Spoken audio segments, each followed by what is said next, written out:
নমস্কার, আমি রেবা আপনাদের সঙ্গে আবার একটা নতুন রেসিপি নিয়ে এসেছি। সেটি হচ্ছে আলু পেঁয়াজ পোস্ততে ভাজা। এখানে আলু পেঁয়াজ ভাজা করার জন্য এখানে 3টে আলু নিয়েছি, এখানে 2টো পেঁয়াজ নিয়েছি। তো এগুলো ভালোভাবে এবার কেটে নেব। দেখুন এগুলো কাটা হয়ে গেছে, কেটে ভালোভাবে ধুয়ে নিয়েছি। এর মধ্যে সরষের তেল, একটা লঙ্কা, শুকনো পাঁচফোড়ন দিলাম। এবার এর মধ্যে দিয়ে দিলাম কিছু কোচানো পেঁয়াজ। পেঁয়াজটাকে একটু ভাজিয়ে নিই হালকা করে।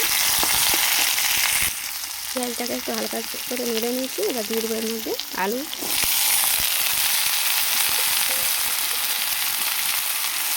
লবণ স্বাদ মতো, আর 1 চামচ হলুদ গুঁড়ো দিয়ে এটাকে ভালোভাবে মিশিয়ে নেব।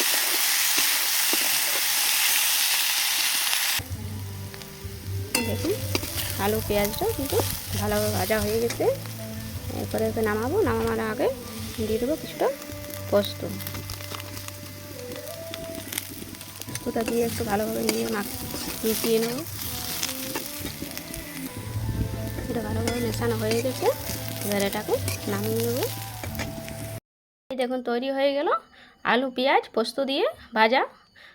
তো এভাবে বাড়িতে বানিয়ে খাবেন, অবশ্যই ভালো লাগলে অবশ্যই একটা লাইক কমেন্ট শেয়ার করে যাবেন।